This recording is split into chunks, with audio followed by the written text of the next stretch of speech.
Salmo 54, nos diz assim a palavra do Senhor. Ao mestre de canto, salmo didático para instrumento de cordas, de Davi, quando os zifeus vieram dizer a Saul: não está Davi homiziando entre nós? Ó Deus, salva-me pelo teu nome e faze-me justiça pelo teu poder. Escuta, ó Deus, a minha oração, dá ouvidos às palavras da minha boca. Pois contra mim se levantam os insolentes, e os violentos procuram tirar minha vida. Não tem Deus diante de si. Eis que Deus é o meu ajudador. O Senhor é quem me sustenta a vida. Ele retribuirá o mal aos meus opressores. Por tua fidelidade, dá cabo deles. Oferecer-te-ei voluntariamente sacrifícios. Louvarei o teu nome, ó Senhor, porque é bom, pois me livrou de todas as tribulações, e os meus olhos se enchem com a ruína dos meus inimigos. Vamos orar? Meu Deus, meu Pai, misericordioso, Senhor bondoso, nesse momento, Senhor, nos encontramos na Tua presença, com os corações alegres, em saber que o Senhor dispôs esse lugar e esse momento para adorarmos ao Senhor, e que o Senhor está atento, meu Deus, à nossa adoração. Recebe, Senhor, os nossos louvores, recebe, Senhor, as nossas orações, e nesse momento, Senhor, que temos a Tua palavra aberta diante dos nossos olhos, aclara nossa mente também, Senhor. Nos faz entender a Tua palavra, nos orienta, nos conduz e nos ensina, meu Pai. No nome santo de Jesus é que nós te rogamos isso. Amém.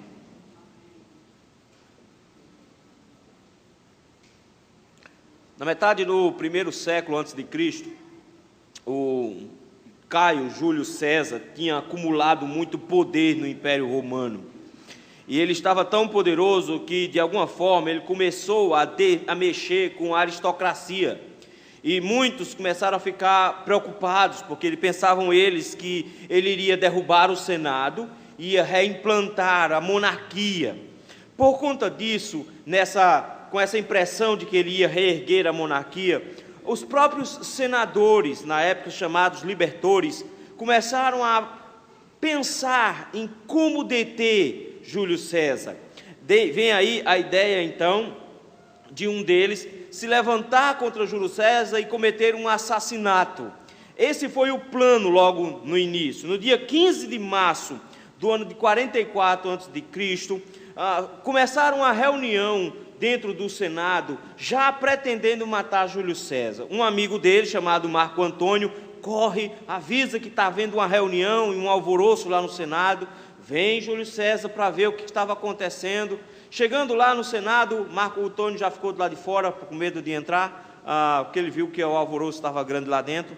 Já logo de entrada, um dos senadores se levanta dizendo que tinha um documento para ser tratado, que César precisava tratar aquele documento. Enquanto isso, cercaram César por todos os lados. Ele já tinha dito que não ia atender o documento era pedindo para que o irmão dele voltasse do exílio, disse que não ia tratar do documento. Um dos senadores já deu um empurrão nele, pegando pelo pescoço, e ele já ficou estressado, dizendo que aquilo era violência e não podia acontecer aquilo.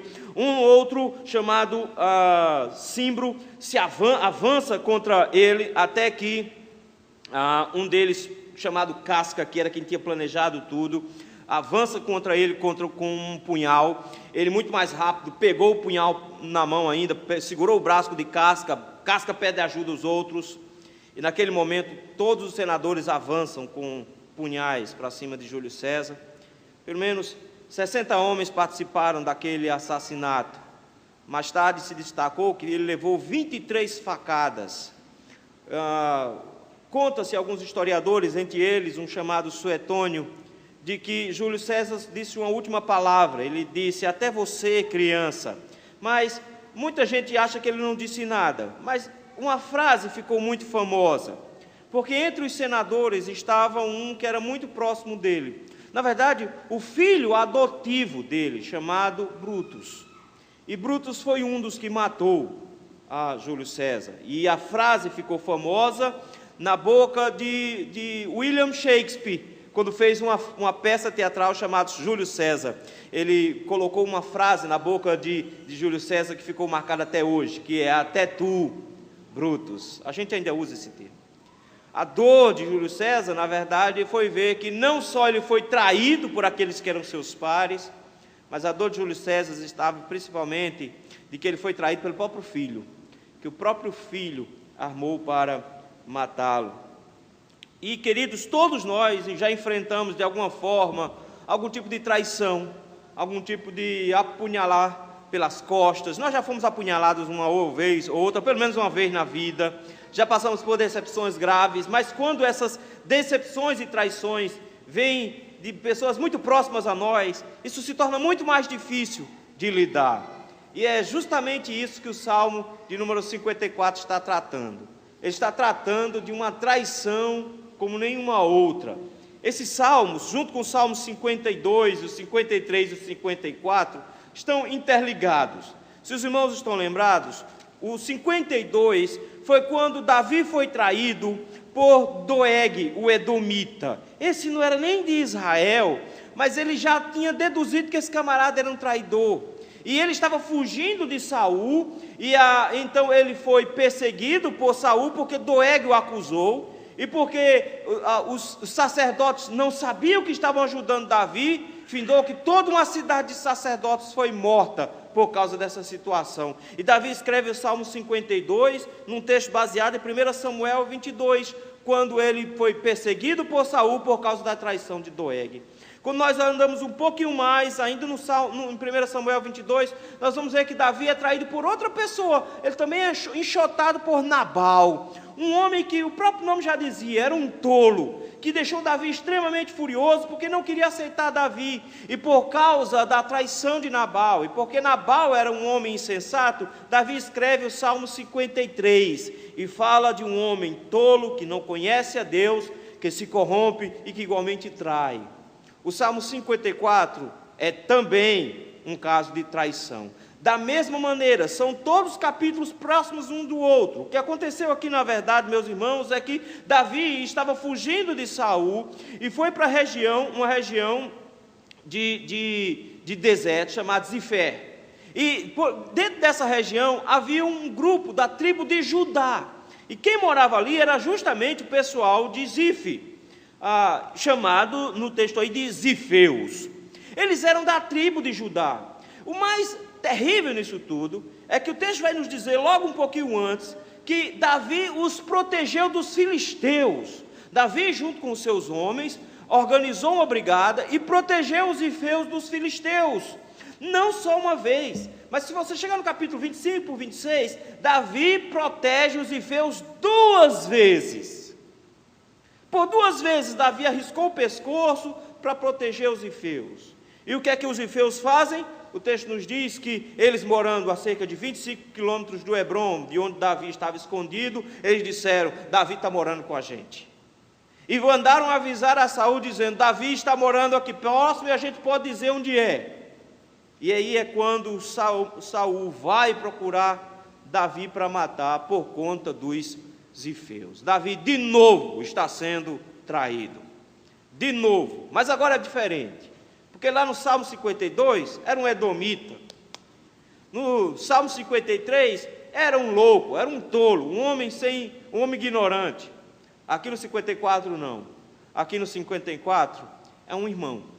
Aqui quem está traindo é alguém da tribo de Judá, da mesma tribo que Davi.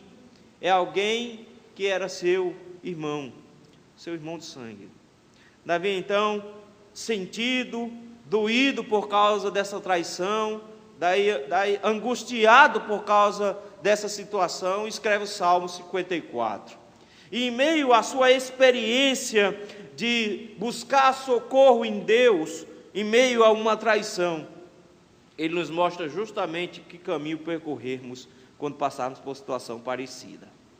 Daí mesmo eu gostaria de chamar os irmãos para ver sobre isso aqui no texto, sobre buscando o socorro do Senhor em meio à dor de uma traição. O Salmo pelo menos nos dá 3 passos em buscar esse socorro. O primeiro lugar é entendendo que a oração é o único caminho que nós podemos percorrer. Versículos de 1 a 3. Note, meus irmãos, que em meio às dores pelas quais ele está passando, em meio ao sofrimento, quando o texto nos diz que ele foi traído, Davi já começa logo de cara no versículo 1 dizendo: ó Deus, salva-me pelo teu nome. É impressionante, meus irmãos, porque Davi é o rei de Israel por direito, mas ele nunca tentou matar Saul, pelo contrário, ele já mostrou que pelo menos por 2 ocasiões teve situação favorável a ele para matar Saul, mas não tentou matar Saul. Mas Saul está o tempo todo tentando matá-lo. E Davi sabe que o que está em jogo aqui não é simplesmente a vida pessoal dele, não é só a sua vida. O que está em jogo é muito mais. É por isso que a primeira coisa que Davi faz aqui é orar. E em sua oração ele clama ao Senhor e usa pelo menos 3 nomes de Deus só nesses primeiros versículos. Ele usa o nome de Deus Elohim, ele usa o nome de Deus Yahvé, ele usa o nome de Deus Adonai. Ele usa os 3 nomes de Deus e o tempo todo, pelo menos 6 vezes, ele faz referência a Deus, para dizer: o único que pode me socorrer é o Senhor. Por isso que ele já começa dizendo: ó Deus, salva-me. Ó Deus, salva-me. O princípio aqui por trás, que o que está em jogo não é só a vida de Davi, o que está em jogo aqui é toda a dinastia davídica, o que está em jogo aqui é o futuro rei de Israel, e o que está em jogo aqui é 2 Samuel capítulo 7, é a vinda do Messias, que deveria vir por meio de Davi. Davi chega agora e diz: Senhor, me socorra, me salve, versículo 1, mas eu quero que você note que ele diz assim: me salve, salve-me pelo teu nome. Ele conhece o Senhor, ele sabe das promessas do Senhor, ele sabe o que o Senhor tem preparado para ele, para o seu povo, ele sabe que o Senhor tem cuidado com o nome dele, que o Senhor zela pelo nome dele, e ele começa a sua oração dizendo: Senhor, me salve por amor da sua reputação, me salve porque o seu nome está em jogo. O Senhor é quem está sendo ferido em meio a essa perseguição. E ele inicia a sua oração mostrando que o seu plano não é necessariamente pensando em si. Ele não quer se livrar das angústias. O que ele quer, na verdade, é fazer o nome de Deus glorificado. É por isso que ele diz que: Senhor, faze-me justiça. Ele já tinha dito para Saul: me diga o que eu fiz de errado para que eu me corrija. Saul não tinha nada para dizer, porque ele não tinha feito nada de errado. Portanto, ele era um injustiçado. Versículo 1, ele diz: Senhor, me faz justiça pelo teu poder.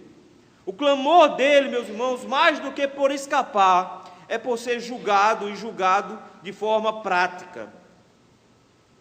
O que Davi quer? Davi quer que o Senhor intervenha, e que os traidores sejam desmascarados, e que Deus prove por A mais B de que Davi é inocente da situação. E só há um jeito de lidar com essa situação, é orando. Ele clama ao Senhor dizendo: Senhor, eu preciso que o Senhor tome a minha causa e faça justiça. Daí então, versículo número 2, ele diz: escuta, ó Deus, a minha oração, dá ouvidos às palavras da minha boca. Ele diz: Senhor, eu só posso recorrer ao Senhor, só o Senhor pode me socorrer. É interessante esse fato, meus irmãos, que em meio às situações difíceis, em meio a uma traição, que foi o caso aqui, ele não foi para o Facebook reclamar, falar que todo mundo é igual, o pessoal é traidor. Ele não foi fazer um textão e publicar na internet. Ele não foi procurar um amigo para desabafar, para dizer quanto foi traído e como a traição foi dolorosa. Ele busca a única pessoa que pode realmente dar resultado para o problema. Ele busca o Senhor e diz: Senhor, me escute em oração. Escute a minha oração, escute o meu clamor, e escute porque os homens são muito maus. Versículo número 3. Ele diz: porque contra mim se levantam os insolentes. A palavra insolentes, ou em outra versão arrogantes, para nós é uma palavra difícil de entender, porque para nós ele está descrevendo o caráter desses homens aqui. Mas na verdade esse termo aqui foi usado também em Jó capítulo 19. E lá foi usado para descrever a família e os amigos de Jó. Então eram pessoas próximas a ele. O que ele está colocando aqui é que são pessoas semelhantes a ele. Pessoas que são da mesma família que ele, mas que são traidores dele. Ele está dizendo, esses homens, Senhor, eles traem o próprio sangue. Essas pessoas viram as costas para pessoas que são próximas deles. E por conta disso, eles se levantam contra as pessoas que os amparam, porque esse é a grande dor de Davi. Ele arriscou a vida para proteger os ifeus, agora eles o traem. Ele era irmão dos ifeus, agora eles o traem. Ele diz, esses homens são maus. O que leva esses homens a serem maus? Ou como diz o versículo, a serem violentos a ponto de querer tirar a vida de Davi? A resposta dele é, eles não têm Deus diante de si. Davi identifica qual é o problema deles. Não é porque eles são da tribo de Judá. Davi diz, eles não têm Deus diante de si. E homens que não têm Deus diante de si não podem jamais ser confiáveis, porque eles não têm freios, eles não têm motivos pelos quais cumprir a sua palavra, eles não temem a Deus. E porque eles não temem a Deus, porque eles não levam Deus em consideração, porque eles vivem as suas vidas como se fossem ateus, Davi diz, eles se tornam então violentos e traidores, eles pensam unicamente em si. Por isso mesmo Davi diz, não tem como encará-los, não tem como enfrentá-los. Notem, Davi coloca nos seguintes termos, eles são primeiramente inimigos de Deus, e depois meus inimigos. Eles são inimigos do Senhor. E é por isso mesmo que Davi, nessa oração, apresenta o fato de que o que ele deseja é que o Senhor intervenha, que o Senhor tome providência. Ele sabe que Deus é fiel para fazer isso, ele sabe que Deus prometeu coisas a ele, ele sabe do cuidado que Deus tem para com ele, e ele recorre a Deus dizendo, Senhor, é só o Senhor que pode nos vingar, é só o Senhor que pode tomar providência, é só o Senhor que pode ir à frente. E é por isso mesmo que ele diz, é o Senhor que eu recorro, é ao Senhor que eu busco, é ao Senhor. Ele crê no Senhor.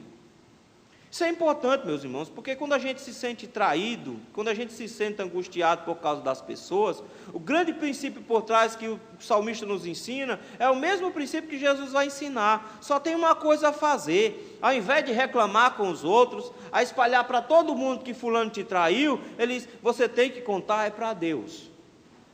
Temos que aprender a contar nossas dores, nossas decepções e nossas angústias para Deus. Nós contamos para todo mundo e, por último lugar, quando a gente lembra, a gente conta para Deus. Davi chega e diz, o primeiro ato que a gente pratica é o ato da oração. Nós oramos e contamos para Deus. Nós vamos dizer tudo a Deus, como diz uma música. Mas não só isso, buscando o socorro do Senhor, em meio à dor de traições. Em segundo lugar, entendendo que o Senhor é o nosso maior ajudador em toda e qualquer situação. Vejam aí versículos 4 e 5. Aqui está o cerne de todo o salmo. Ele começa o versículo 4 dizendo, eis que Deus é o meu ajudador. Deus é quem me ajuda. Esse termo aqui acompanha Davi o tempo inteiro. A ideia do Senhor como o seu ajudante, aquele que o ajuda. Por exemplo, é ele que vai destacar em 1 Samuel capítulo 7, dizendo, usando a palavra Ebenezer, até aqui nos ajudou o Senhor. Ele diz, é o Senhor que nos ajuda. Aquele que nos ajuda em toda e qualquer situação é Deus. O que ele mostra aqui, queridos, é que ele crê no Senhor. Ele confia no Senhor, e ele sabe que em toda e qualquer situação ele pode contar com o Senhor. Especialmente aqui, quando ele coloca aqui do Senhor como meu ajudador, ele não está dizendo que ele é o único ajudador. E aí parece até estranho, porque ele coloca como se ele fosse um dos ajudadores. Davi, na verdade, tinha vários outros ajudadores. Tinha 600 homens ao seu lado. Não só isso, se você pegar o texto, logo o seguinte, lá de 1 Samuel, você vai descobrir em 1 Samuel 23, que quem vai visitá-lo e ajudá-lo é Jonatas, o seu amigo. Ele tem um outro ajudador, mas o grande princípio aqui, ele diz, é que eu confio plenamente em Deus para me ajudar. Essa confiança que ele possui no Senhor, essa certeza que ele tem no Senhor à sua mão, faz com que ele seja capaz de não querer tomar as providências sozinho. Ele não tenta tomar satisfação sozinho. Ele podia fazer isso. Ele teve chance. Porque de repente Samuel resolve lá no livro contar de uma dor de barriga que Saul teve. Que ponto uma dor de barriga é importante? Afinal de contas, quem nunca teve? E eu vou te dar logo uma notícia, não foi a última. você vai ter alguma ainda outra, não é? Olha qual, ele conta de jeito, e Saul teve uma dor de barriga. Qual é o problema nisso? E Saul não entrou dentro de uma caverna. Claro, o que é que ele ia fazer lá? Ele ia se aliviar, era isso que ele ia fazer. E o texto nos diz que Davi teve a oportunidade de pegar um homem com as calças arriadas e matá-lo sem nenhuma chance de defesa. Davi podia ter acabado com a situação naquela hora. Davi corta um pedaço da roupa de Saul e volta e diz: eu podia ter te matado, mas eu não fiz isso, porque não sou eu que vou me vingar. Ele chega e diz: eu coloquei nas mãos do Senhor, eu depositei nas mãos de Deus. Versículo 5: Ele retribuirá o mal aos meus opressores. O que é que os crentes fazem? Os crentes creem em Deus, os crentes confiam no Senhor. E porque os crentes confiam no Senhor, os crentes perdoam, entregam na mão de Deus e deixam para lá. Eles não tomam providências, eles não correm atrás, eles não vão tentar se vingar. Eles não vão buscar para si a reparação, eles entregam na mão de Deus, e o simples princípio é que o Deus que recebe nas suas mãos a causa dos justos, vai dar a retribuição, porque o próprio Deus disse: eu sou a vingança, minha é a vingança, disse o Senhor. É por isso que lá em Romanos o apóstolo Paulo diz exatamente isso: não vos vingueis a vós mesmos, mas dai lugar a ira. Em outras palavras, entregue a Deus. Davi está nos ensinando, meus irmãos, que em meio a traições, em meio a situações difíceis, em meio a angústias de ser perseguido, maltratado e traído, ele diz: não busque se vingar, não busque resolver o seu próprio problema, não, entregue a Deus. E aqueles que não se arrependerem diante do Senhor por ter traído um servo do Senhor, serão punidos de forma muito severa pelo Senhor. É por isso que ele diz: o Senhor é quem vai retribuir o mal aos meus opressores. Por quê? Por tua fidelidade dá cabo deles. O princípio da fidelidade é que Deus é fiel, ou seja, Deus é confiável. Eu posso confiar plenamente no Senhor. Mesmo que homens se levantem contra nós, mesmo que demônios se levantem contra nós para nos destruir, eles não haverão de prevalecer, diz o texto, porque o Senhor Deus é o nosso ajudador. É o Senhor em quem nós confiamos, e é nele que nós entregamos tudo, é para ele que nós entregamos todas as nossas causas. Nós não nos vingamos, nós não buscamos vingança, nós entregamos para o Senhor e deixamos para lá. Mas isso nos leva, meus irmãos, a um terceiro aspecto aqui no texto: buscando o socorro do Senhor em meio à dor da traição. Em último lugar, entendendo que é no Senhor que nós mantemos firmes a nossa esperança. Versículos 6 e 7. Versículo 6, ele começa de uma forma interessante. Ele começa assim: oferecer-te-ei voluntariamente sacrifícios. Ele está fugindo. Meu irmão, ele não pode nem pisar o pé em Jerusalém, ele não pode nem pisar o pé em Siló, ele não pode pisar o pé perto da casa do Senhor, ele não pode ir para lá porque ele está fugindo. Ele ainda vai passar alguns anos fugindo de Saul, ele não vai ficar solto assim tão rápido, não vai ser tão simples ele voltar para dar ao Senhor sacrifícios. O mais impressionante disso aqui é que ele não está dizendo que vai pagar voto, porque ele não fez nenhum voto ao Senhor para o Senhor o livrar dessa situação. Isso aqui não é um voto, isso aqui é uma declaração de fé. Ele está dizendo: eu vou oferecer sacrifícios voluntários quando isso aqui acabar. Ele está dizendo: eu creio que o Senhor vai estar à frente, e eu desde já agradeço. Desde já, eu já sou grato ao Senhor. Ele antecipa a sua vitória, reconhecendo de que Deus vai manter firme a sua promessa. Ele diz: eu vou oferecer sacrifícios, não porque eu sou obrigado, mas sacrifícios voluntários. Voluntários. Eu louvarei o teu nome, Senhor. Eu vou te louvar. Em meio a toda essa situação de traição e de perseguição, Davi diz: o Senhor é bom. Eu vou louvar o Senhor agora e vou louvar o Senhor no futuro. Eu vou oferecer sacrifícios de ações de graças ao Senhor no futuro, porque eu confio plenamente de que a minha esperança está aguardada no Senhor, e Ele manterá a minha esperança no meu coração. Sabe por quê? Olha o que ele faz no versículo 7. Retrospectiva passada. Uma coisa muito parecida com o que Jeremias fez quando viu Jerusalém sendo sitiada e derrubada. Quero trazer à memória o que me pode dar esperança. Ele diz aqui: o Senhor me livrou, pois me livrou de todas as tribulações. O Senhor já o tinha livrado outras vezes. O Senhor já tinha feito escapar outras vezes. Ele já tinha escapado da mão de Saul outras vezes. Ele escapou de fazer uma grande bobagem com Nabal por causa da sua esposa, da esposa de Nabal, que interferiu. O Senhor o livrou. O Senhor já o livrou de várias situações. Ele disse isso quando foi enfrentar Golias. Ele disse: eu já enfrentei leão e o Senhor me livrou. Ele enfrentou Golias e o Senhor o livrou. Ele diz: eu tenho uma expectativa de que eu vou ser livrado novamente, porque o Senhor já fez isso comigo antes. Eu sei quem é o Senhor. Eu confio plenamente no Senhor. Então minha esperança está num Deus que guarda o meu coração. Paulo faz a mesma coisa quando escreve a segunda carta a Timóteo. Lá no finalzinho da carta, ele disse: quando eu estive em Roma pela primeira vez me defendendo, ninguém esteve ao meu lado, só o Senhor esteve comigo. Mas o Senhor me livrou da boca do leão. O Senhor não me deixou perecer naquele dia. Ele diz: o Senhor vai me livrar de novo agora. Aí você pode pensar, ele estava pensando em sair da prisão. Ele disse: não, o Senhor vai me livrar de novo agora, me levando para o céu. Mas até a morte para o crente é um livramento.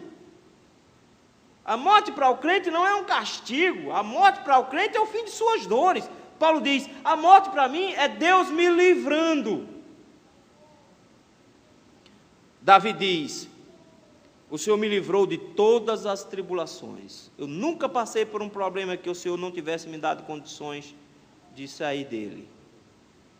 E porque ele viu isso do Senhor, ele mantém sua esperança de que o Senhor vai fazer de novo no final do versículo 7. E os meus olhos se enchem com a ruína dos meus inimigos. Eu vou ver a minha vitória final. Eu vou ver tudo no final.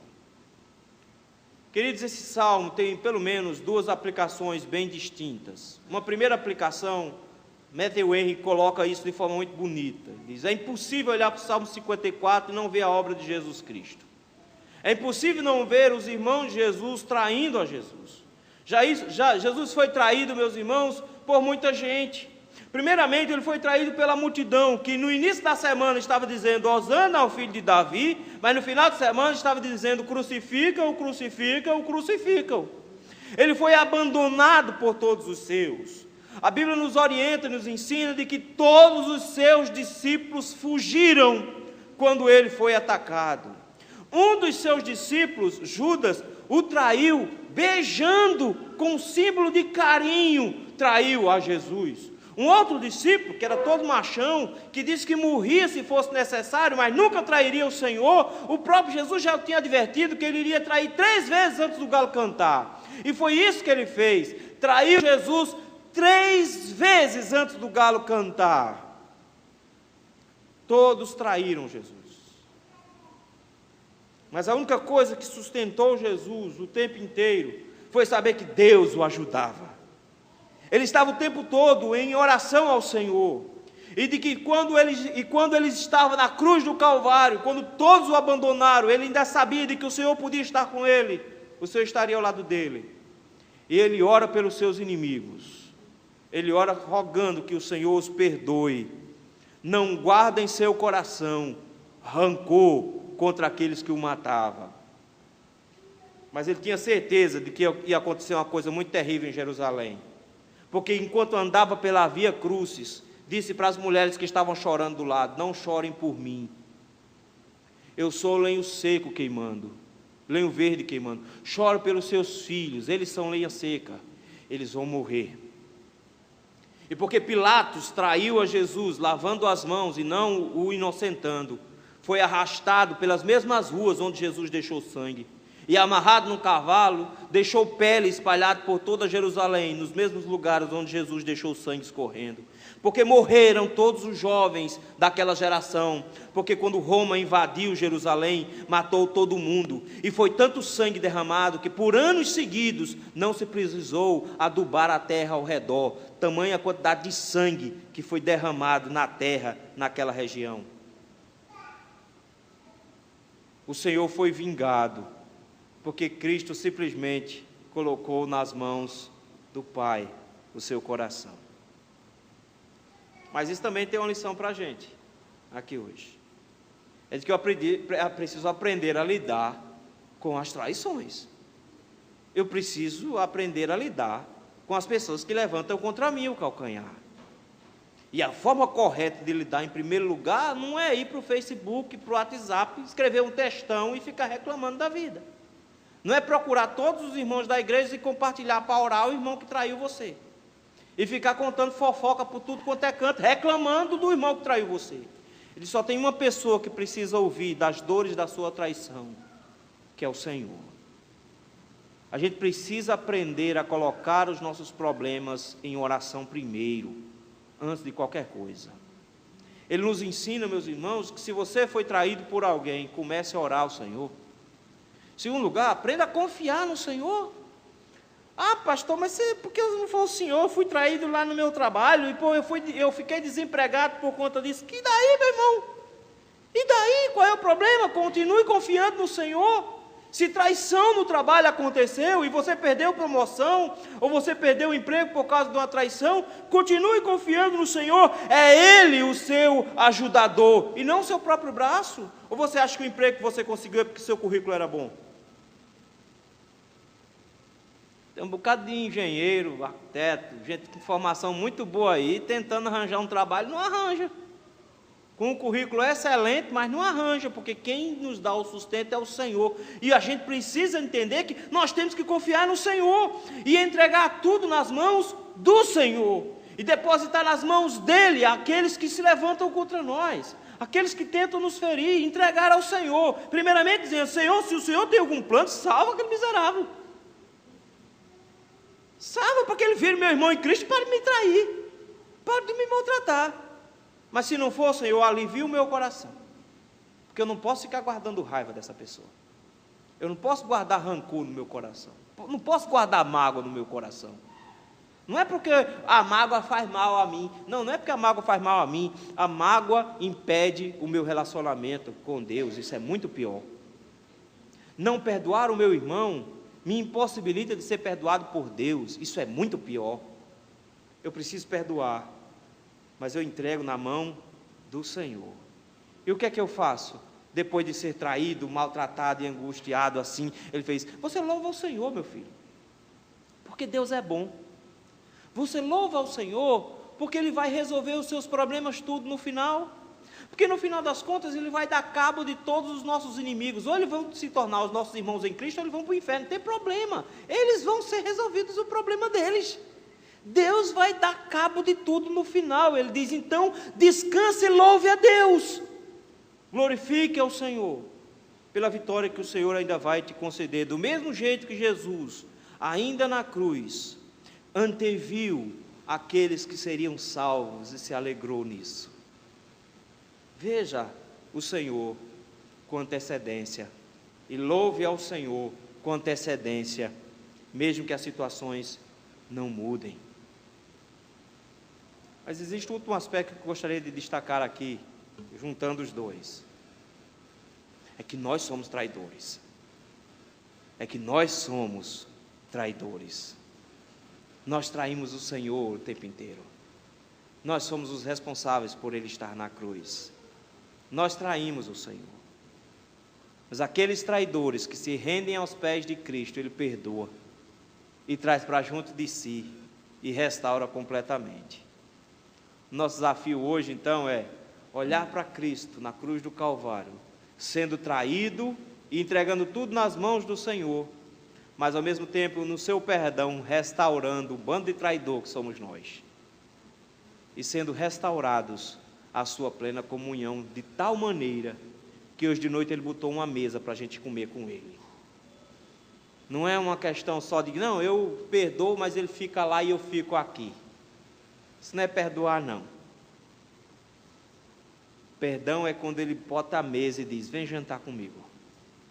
Vem ceiar comigo. Júlio César foi traído. Foi traído pelo próprio filho. Jesus Cristo foi traído pelos apóstolos, por 2 deles, muito próximo dele. Nós traímos o Senhor, mas nós também somos traídos. Se formos traídos, ao invés de se queixar e dizer, até tu, a gente diz tudo para o Senhor. A gente conta para Deus o que é que está acontecendo. E conta para o Senhor na certeza de que o Senhor vai tomar as providências. E louva a Deus, porque Deus é quem cuida de nós. E agradece a Deus, porque eu era um traidor. E o Senhor me restaurou e me adotou. De forma que eu, um antigo traidor, perseguidor, se tornou filho para poder cear com Ele. Que Deus nos ajude a lidarmos com as traições da mesma forma como Cristo lidou com a nossa. Deus nos abençoe. Vamos cantar ao Senhor. Hino Vera Páscoa.